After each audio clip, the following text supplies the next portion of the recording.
Ok, SN2. ¿Qué significa SN2? Sustitución nucleofílica bimolecular. El 2, por favor, es muy importante que entiendan que se refiere a algo que es bimolecular. Hay dos moléculas involucradas en el paso más importante de la reacción. No significa que la reacción se dé en dos pasos. No, ok, no hay pasos. No hay pasos, no hay intermediarios, es concertada, es una reacción concertada. Sucede en un solo paso, pero en ese un solo paso hay dos moléculas involucradas, que es el nucleófilo y el sustrato. No te me confundas, ¿ok? Ahora, este tipo de reacciones o mecanismos se pueden llevar a cabo para la síntesis de alcoholes, haluros de alquilo, éter, tiol, tioéter, sal de amina, ácida, alquino, nitrilo, éster, sal de fosfonio. Pero generalmente, al menos a nivel universitario, licenciatura, se utiliza justamente para la síntesis de alcoholes y justamente para también los haluros de alquilo, ¿ok? Vamos a quedarnos con eso. Y básicamente el esquema general de una reacción de este tipo es nucleófilo más sustrato, flechita de reacción, el producto ya sustituido más el grupo saliente, ¿ok? Ese es básicamente, en términos generales, el esquema de la reacción. ¿Por qué se sabe que es una reacción concertada? Porque hay estudios de cinética que respaldan esta información. Y como resultado de estos estudios de cinética, podemos ver un diagrama de reacción en donde vemos al sustrato y al nucleófilo en un nivel de energía. Luego vemos que avanza hacia el punto más alto de energía y luego baja y el producto termina siendo algo muchísimo más bajo de energía que los reactivos. Cuando existe esta diferencia, no sé si te lo han contado, si los productos están más abajo que los reactivos, entonces se va a llevar a cabo una reacción exotérmica. Pero ¿qué es lo que pasa en ese estado de transición? ¿Ok? Sí, ya sabemos por la gráfica que es el punto más alto de energía, pero ¿por qué? La reacción es concertada. El nucleófilo de alguna manera se va a tener que acercar al sustrato porque el sustrato tiene un átomo de carbono que está polarizado. Recuerden que nuestra herramienta más importante o la manera en la cual jugamos a la química es a través de los electrones, y los enlaces covalentes siempre recuerden que son dos electrones. Enlace covalente es porque se formó a base de dos electrones, ¿ok? Entonces, ¿por qué dije esto? No sé. Pero, a ver, ese carbono tiene que estar polarizado. ¿Esto qué significa? Que ese sustrato tiene que tener un enlace formado por una especie que robe densidad electrónica, que sea electronegativo. ¿Qué tipo de enlaces pueden robar energía al átomo de carbono y hacerlo electrofílico? Pues aquellos enlaces que estén formados con carbono, oxígeno, carbono, nitrógeno, carbono, azufre y, como ya lo dije, pues carbono, halógeno. Y el nucleófilo no solamente tiene disponibilidad electrónica, o sea, generalmente van a ser especies cargadas negativamente, especies que tengan pares de electrones libres, pero no solamente eso, sino que esos electrones tienen que estar disponibles. Y aquí acotación muy importante.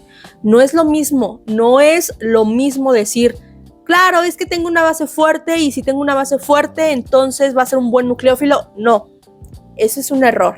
Nunca vayas a confundir nucleofilia de basicidad.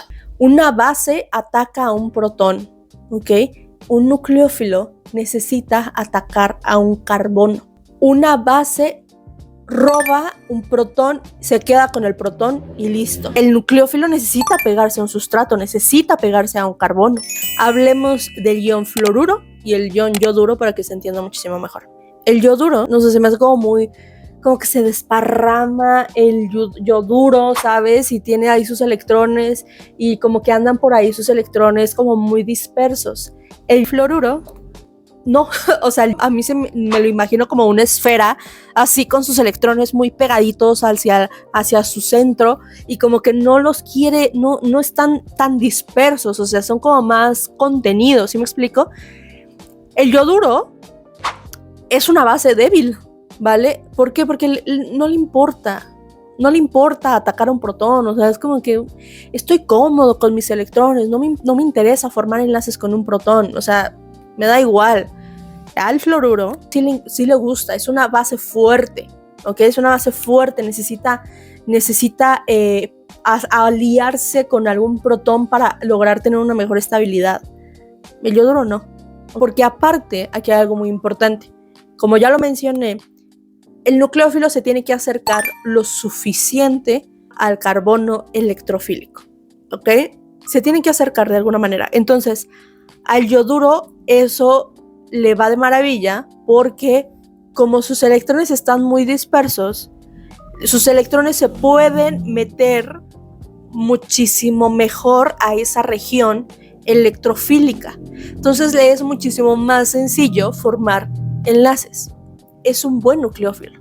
Otra cosa que también interviene mucho en el efecto de la nucleofilicidad, de la nucleofilia, es el impedimento estérico. Vamos a hablar del terbutóxido y del etóxido. Ambos de ellos son iones donde hay un átomo de oxígeno cargado negativamente, pero la ramificación o todo lo demás es diferente. Ahora, ¿esto de qué manera va a afectar la nucleofilia? Pues justamente en qué tan estorboso es. Y es aquí donde tú aprendes a tomar decisiones. Necesitas aprender a elegir bien tus reactivos. Si los eliges nada más hacia el azar, la reacción puede que no se dé. A pesar de que en ambos casos quien va a atacar es el oxígeno, tiene la posibilidad de atacar. Una cosa es que el etóxido ataque y otra cosa es que el terbutóxido lo haga. ¿Por qué? El terbutóxido está muy impedido. ¿Tú crees que va a poder lograr acercarse lo suficiente para poder atacar a un carbono electrofílico? Si está muy estorboso, no lo creo, ¿ok? No lo creo. En ese caso, ¿sabes qué es lo que sí puede pasar?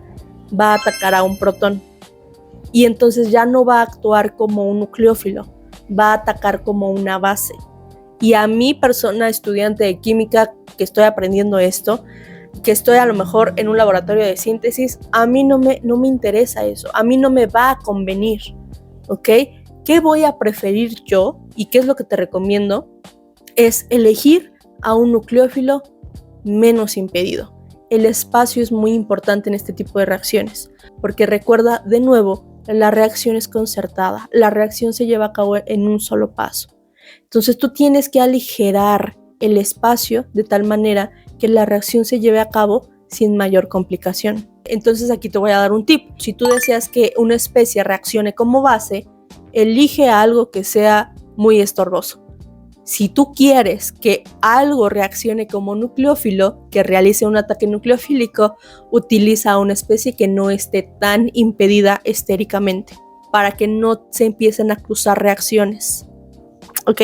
Ya hablamos del nucleófilo, ahora, ¿qué pasa con el electrófilo? Pues el electrófilo también tiene un orden de reactividad. Hay cosas que no van a reaccionar tan fáciles y que de hecho ni siquiera lo van a hacer justamente por este tema del espacio, justamente por este tema del impedimento estérico. Por ejemplo, aquellos sustratos metílicos o primarios van a reaccionar súper rápido, ¿ok?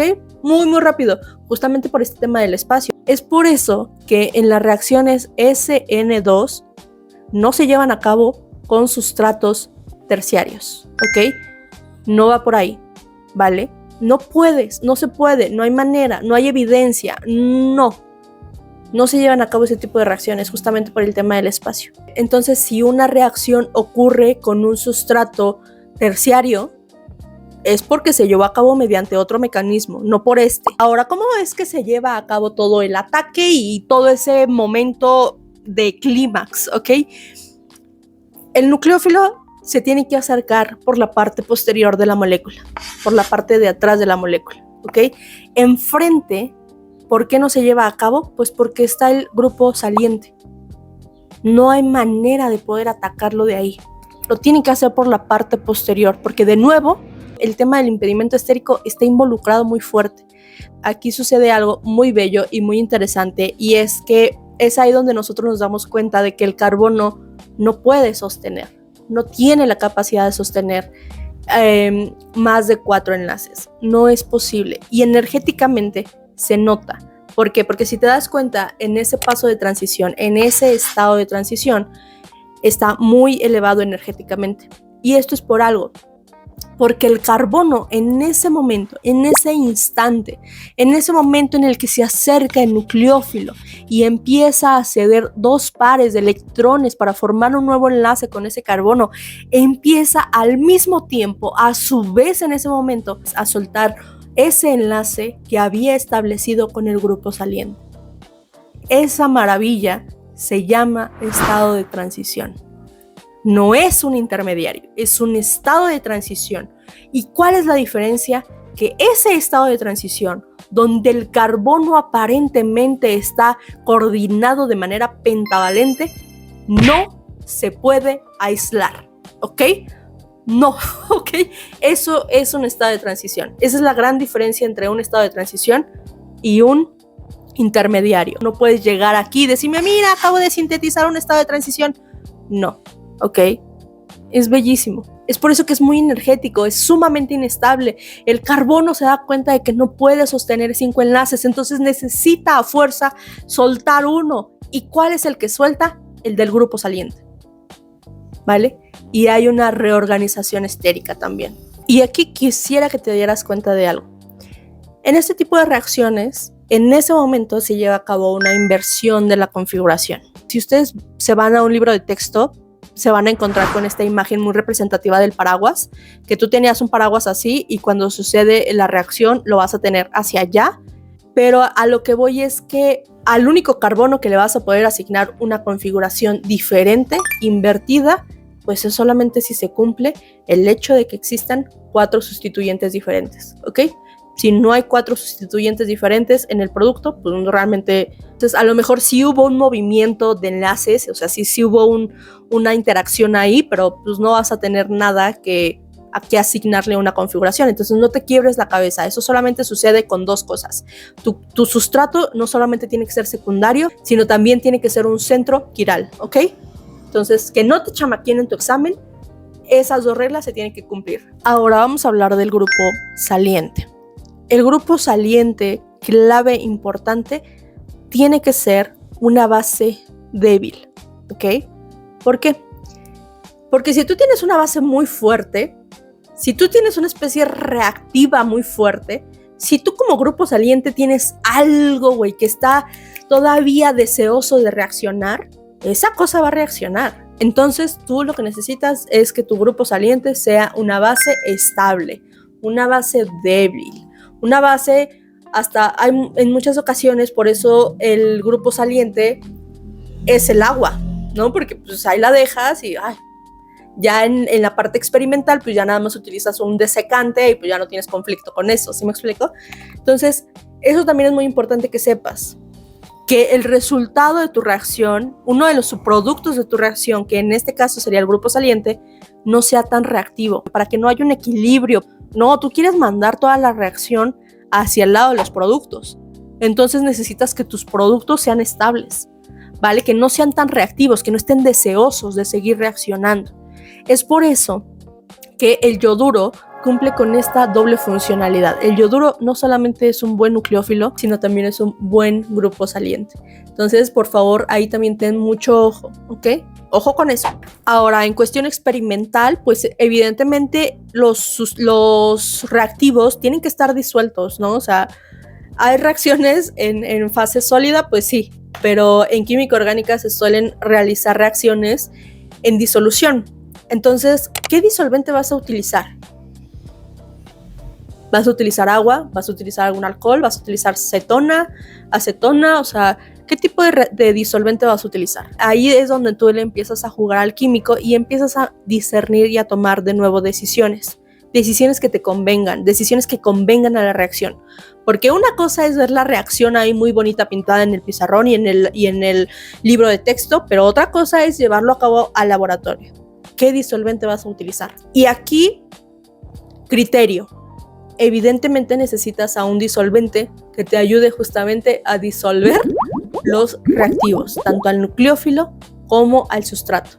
Tienen que ser solubles. Ahora, ese tipo de disolventes que no solamente son polares, sino que son próticos, que pueden establecer enlaces o puentes de hidrógeno, son muy buenos. Vas a tener ahí tu mezcla disuelta. Felicidades.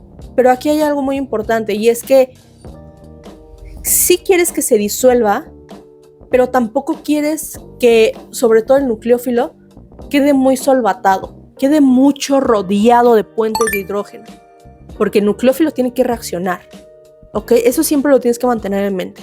El nucleófilo tiene que sentirse dispuesto, listo, con el camino abierto para poder realizar su ataque. Si está muy solvatado, le va a costar trabajo. ¿La reacción se va a llevar a cabo? Sí, pero va a ser más lenta. O sea, sí va a empezar a influir con la velocidad de reacción, ¿vale? Entonces, y pues no queremos eso, lo que queremos es optimizar. Porque, ojo, o sea, para poder quitar esos puentes de hidrógeno establecidos, pues es de nuevo invertir energía. Entonces, no, lo que no queremos es eso. O sea, queremos que el paso sea concertado, sea rápido, sea en un solo momento, y lo único que quiero es obtener mi producto en friega, ¿vale? En disolventes, por ejemplo, que son no polares, pues ahí sí no se va a cumplir en muchas ocasiones que los reactivos se disuelvan.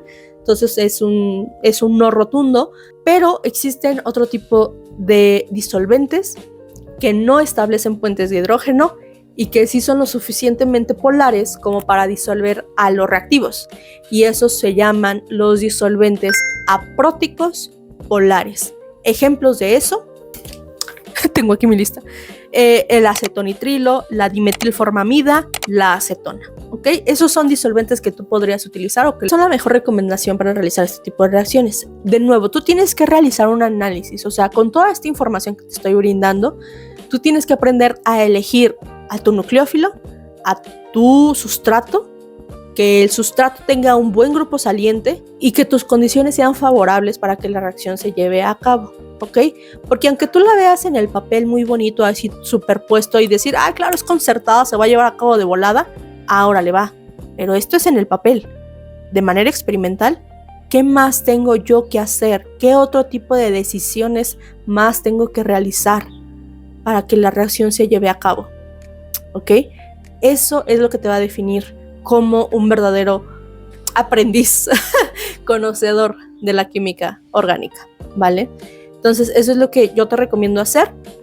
Elige muy bien, analiza muy bien a tu sustrato, a tu nucleófilo, quién va a ser el grupo saliente, cuáles son las condiciones, etcétera, etcétera, etcétera. Y pues evidentemente que obtengas al producto que estás deseando, ¿no? Ese siempre es el objetivo. Haces una reacción para obtener un producto en específico, el producto deseado. ¿Lo estás obteniendo? Esa es la verdadera cuestión. Creo que ya les hablé de todo. Sustrato, nucleófilo, electrófilo, grupo saliente, disolvente, el impedimento estérico, el orden de la reacción. Nada, creo que lo único que me falta mencionarles es la ecuación de la rapidez de la reacción. El paso determinante está definido por el nucleófilo, ¿ok? Se refiere al nucleófilo. ¿Qué tan buen nucleófilo es? ¿Qué tan rápido? ¿Qué tan en friega mi nucleófilo puede atacar al carbono electrofílico? ¿Okay? Ese es el paso determinante. Eso es lo que determina la velocidad de la reacción.